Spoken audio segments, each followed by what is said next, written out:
여기 보면은 경고가 하나 떠있죠. 항아리 표시라고 하시는 분들도 계시던데 타이어 단면이에요. 거기에 느낌표 타이어 봐라 이런 얘기죠. 타이어 터졌을 때도 나오고요, 공기압이 부족할 때도 나옵니다. 여러분의 타이어도 다 공기압이 부족합니다. 여러분의 차에는 어쩌면 경고등이 안 떴을 수도 있어요. 안 떴더라도 공기압을 조정해야 됩니다. 공기압이 부족하면 스탠딩 웨이브가 걱정되기도 하기 때문이죠. 스탠딩 웨이브 뭔지 모르시겠다고요? 자세한 내용은 스튜디오에서 말씀드리겠습니다.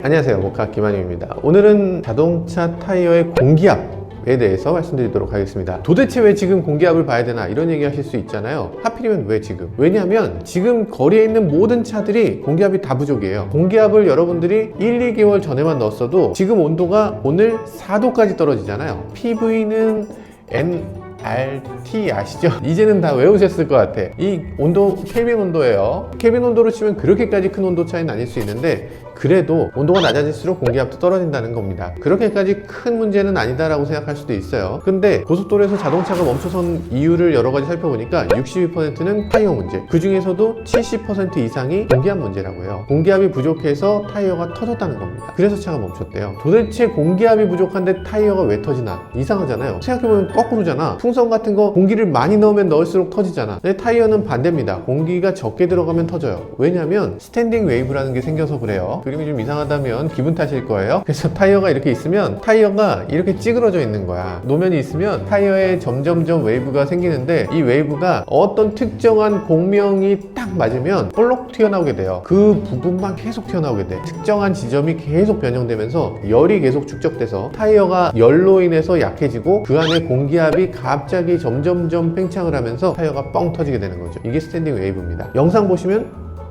어우 끔찍하죠. 이게 스탠딩 웨이브예요. 끔찍한 현상을 많은 분들이 실제로 고속도로에서 경험하고 있다는 거예요.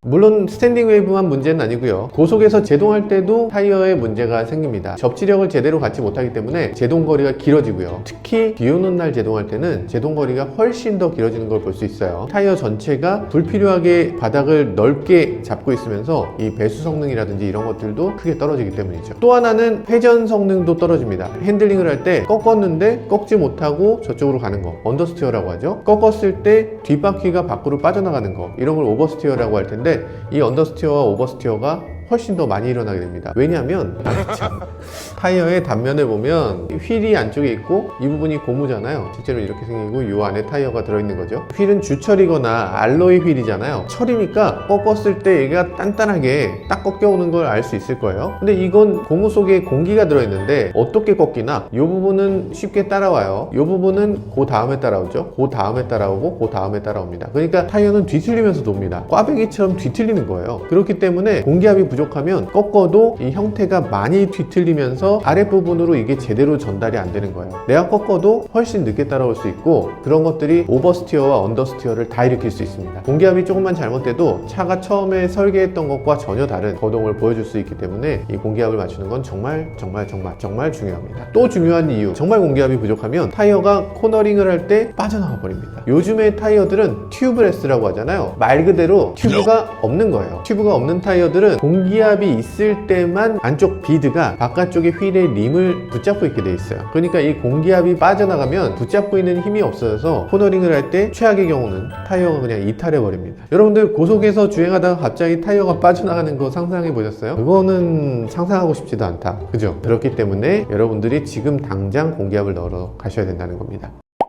네, 이렇게 공기압이 부족할 때는 공기압을 넣어야죠. 그럴 때 이런 휴대용 장비가 있으면 좋은데요, 지금 이 제품이 뭐 특별히 좋다는 게 아니라 주로 중국 제품이긴 한데 여러 곳에서 나왔으니까 요거랑 비슷한 거 선택하시면 됩니다. 이거 뭐 사용법은 굉장히 쉬워요. 뽑아서 자전거냐, 오토바이냐, 자동차냐, 공이냐 뭐 이런 거 선택하게 돼 있는데 자기가 원하는 숫자를 맞춰서 사용할 수도 있어요. 그럼 내 차에 얼마나 어떤 숫자를 넣어야 되나 이거 잘 모르시잖아요. 그런 거 이렇게 열어보면 운전석 도어를 열면 여기 써 있는데요, 타이어 사이즈랑 파스칼로 몇을 넣어야 되나 아니면은 몇 PSI를 넣어야 되나. 보통 타이어들은 어지간하면 35, 37 뭐 이 정도인데 테슬라는 무려 42를 넣고 있습니다. 42면 너무 센 거 아닌가? 어마어마한 숫자라는 생각이 드는데 공기압에 대해서 굉장히 민감하게 받아들이고 있어요. 실제로도 그럴만한 게 차가 너무 고성능이고 너무 무겁기 때문에 공기압이 조금이라도 빠지면 굉장한 위험이 있을 수 있습니다. 아까 말씀드린 그 스탠딩 웨이브를 막기 위해서라도 이렇게 공기압을 채워줄 필요가 있죠. 미리 설정된 숫자대로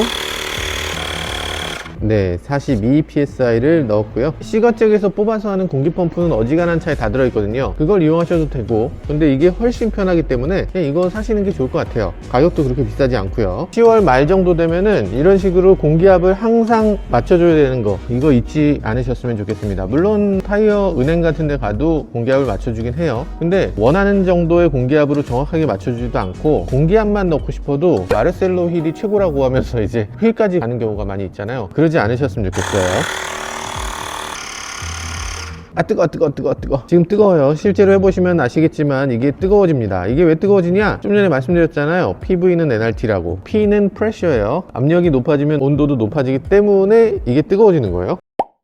캡을 꼭 없으면 안 된다고 생각하시는 분들 계신데, 없으면 안 좋지만 없어서 안 되는 건 아닙니다. 없어도 바람이 안 새요. 이 안에 밸브가 따로 있어서 캡이 없어도 됩니다. 아, 이거 너무 시끄러운 게 고장 아니냐 이러시는 분들 계실 것 같은데 정상입니다. 이렇게 시끄러워요. 아, 그리고 한 가지, 자동차 보면 타이어 공기압 넣는 곳에 별도의 통이 있어요. 아, 이걸 꼭 써야 되나 생각하시는 분들 계신데, 그거 쓰시면은 큰일 납니다. 그거 쓰시면 타이어 망가져요. 타이어를 진짜 요번에 한 번 쓰고 버릴 생각이다 라고 할 때 그걸 쓰시는 거고요. 보통은 이제 타이어 수리 키트가 타이어를 수리하는 키트가 아니고 요번 한 번 쓰고 버리는 키트라고 하시면 좀 더 맞습니다. 타이어에 펑크가 났을 때 어지간하면 지렁이를 꽂아서 그걸 고치잖아요. 그 수리 키트를 쓰고 나면 지렁이를 꽂아서 사용할 수가 없게 됩니다. 그러니까 수리 키트 쓰실 때 신중하게 선택하셔야 됩니다. 자, 그러면 지금 타이어를 이렇게 공기압을 높였는데요. 공기압을 정확하게 맞추면 타이어 공기압이 적었을 때에 비해서 좀 더 튀는 느낌이 든다고 생각할 수도 있겠지만, 제동력도 더 좋아지고 코너링 성능도 더 좋아지고, 무엇보다 연비가 좋아지는 게 가장 큰 장점이라고 할 수 있죠. 이런 제품 뭐 한 2만 원이면 사는데 연비가 한 5%만 좋아져도 한 번에 5,000원씩은 최소한 좋아지는 거 아닌가? 기름 4번 넣으면 이 값이 뽑아지는 건데, 아무튼 지금 출발해 보도록 할게요. 슝.